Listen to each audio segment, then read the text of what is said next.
sa kanya niya.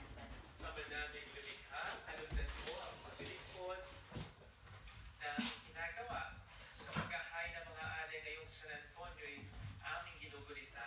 Huwag nawa kaming mahadlangan ng anumang makalupa sa pagkakamit namin ng kayamanang pinakadakila na tanging ikaw lamang sa pamamagitan ni Yesu Cristo kasama ng Espiritu Santo magpas sa walang hanggan. Amen. Sumayo ang Panginoon, At sumayon, itaas sa Diyos ang inyong puso at diwa. itinaas na namin sa pagbukas. Pasalamatan ng Panginoong ating Diyos. Marapat na siya ay pasalamatan. Ama naming makapangyarihan, tunay ng marapat na ikaw ay pasalamatan. Ang pagpaparangal sa iyong kabutihan ay lagi mong pinapaaligaw-ngaw sa iyong sambayanan sa pagkakaroon ng mga kaalib na maasahan at tapat tulad mo sa pananagutan upang magbunga